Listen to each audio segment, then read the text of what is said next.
स्वामी विवेकानंद गुरुकुलम मिर्जानगर डोगरा महुआ वैशाली में मनाई गई सरदार वल्लभ भाई पटेल की पुण्यतिथि। कार्यक्रम के मुख्य अतिथि दिग्विजय भारत ने दीप प्रज्वलित करके कार्यक्रम का शुभारंभ किया।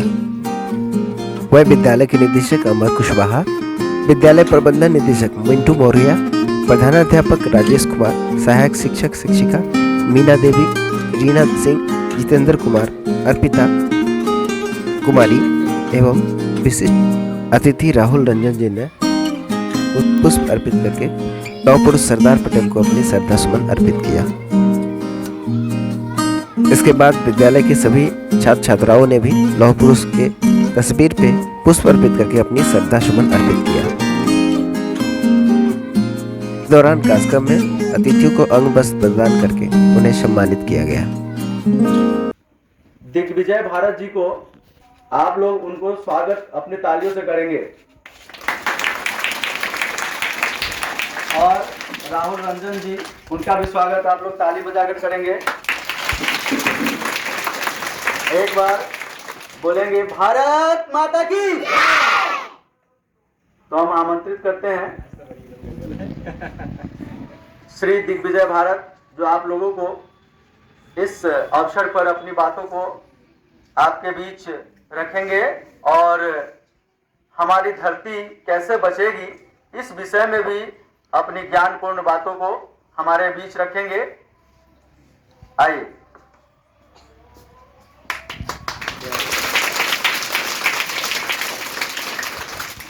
बहुत बहुत धन्यवाद आपका कि आपने हमें उस योग्य समझा कि ये भारत के नौनिहाल बच्चों के बीच अपने विद्यालय में आज इस महान दिन पे इस कार्यक्रम में भाग लेने का एक अवसर दिया। मैं इसके लिए तहे दिल से आप लोगों का शुक्रिया अदा करूंगा, खास करके विद्यालय के जो प्रबंधक महोदय हैं अमर कुमार सिंह जी और मिंटू मौर्य जी, जो विद्यालय के प्रधानाध्यापक हैं, तमाम शिक्षकगण का, और हमारे साथ यहाँ पर अतिथि के रूप में राहुल रंजन जी आए हुए हैं। आपको भी बहुत बहुत धन्यवाद। आज का ये दिन सरदार वल्लभ भाई पटेल, ये अपने आप में ऐसी शख्सियत है, उनका नाम लौह पुरुष के नाम से हम लोग जानते हैं, एकदम लोहा पत्थर के समान। और आप सभी जानते हैं प्यारे बच्चों कि आज विश्व का सबसे बड़ा अगर प्रतिमा है तो लौह पुरुष सरदार वल्लभ भाई पटेल, इन्हीं का प्रतिमा है पूरे विश्व में, 182 मीटर का। क्या आप सब जानते हो ना? जानते हो ना सभी, जिनको स्टैच्यू ऑफ यूनिटी के नाम से जानते हैं, है ना?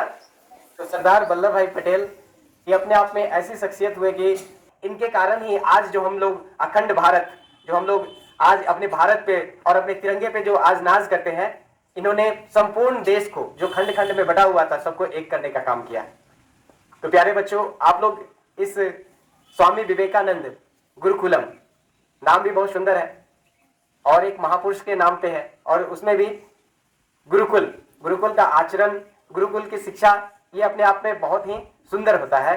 और गुरुकुल से जो बच्चा एक बार पढ़ के निकलेगा वो आने वाला समय में बहुत बड़ा बड़ा काम करता है। तो मैं उम्मीद करता हूं कि आप लोग यहाँ से पढ़ करके निकले तो देश के लिए बड़ा काम करें, देश का नाम रोशन करें।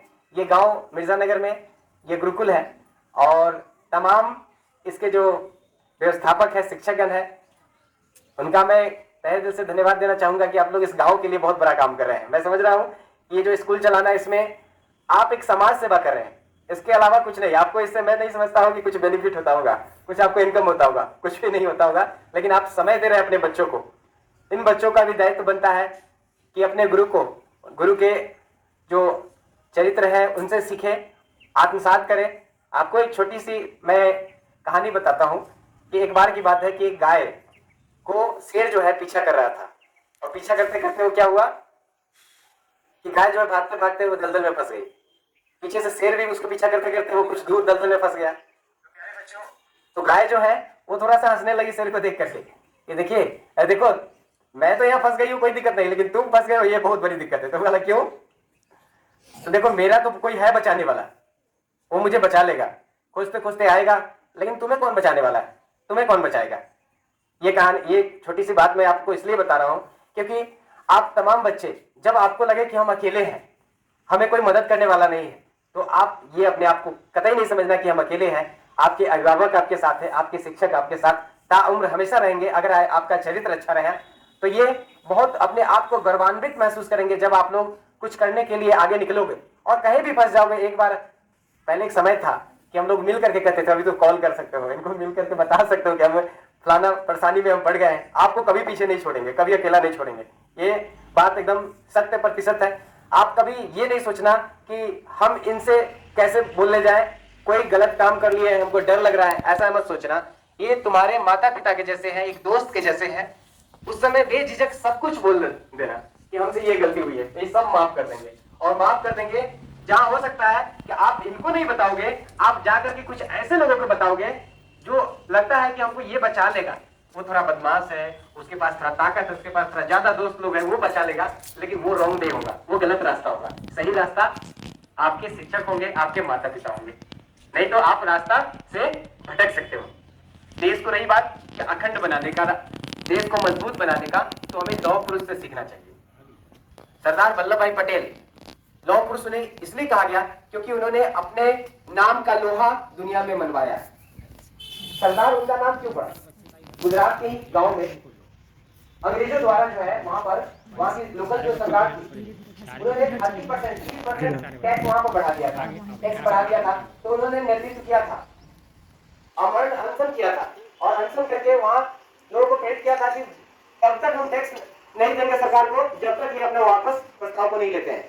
और उस समय सरकार को झुकना पड़ा था, तभी से इनके नाम के साथ सरदार जुड़ा, क्योंकि इन्होंने उस मुहिम का नेतृत्व किया था। सबसे मेन लीडर यही थे।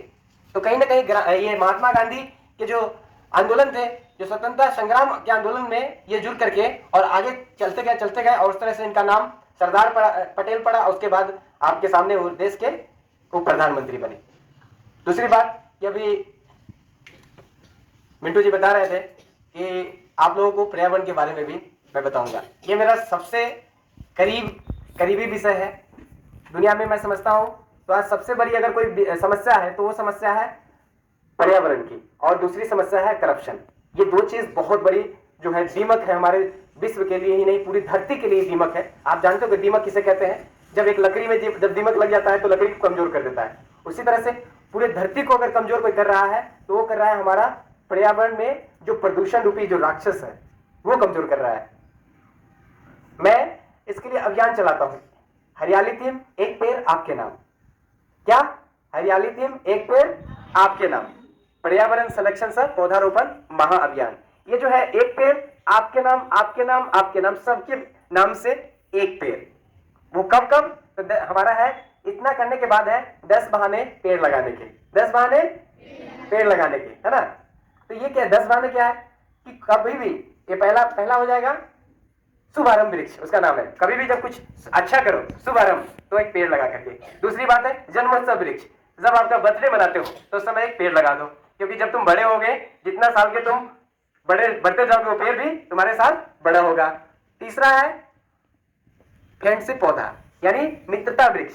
आप किसी से दोस्ती करो तो एक पेड़ लगाओ, यानी हम दोनों की नाम मतलब हमारी दोस्ती का ये क्या है, एक सबूत है, एक मिसाल है, एक पेड़ लगा करके। चौथा है मातृ पितृ वृक्ष, एक मम्मी के नाम से एक पापा के नाम से, यानी वो जब भी मम्मी पापा हमारे पास हो या ना हो, पेड़ जब बड़ा होगा तो लगेगा कि हम उनके गोद में बैठे, उनके छाव में है ना। उसी तरह से 10 बहाने हैं पूरे, मतलब हर मौके पर।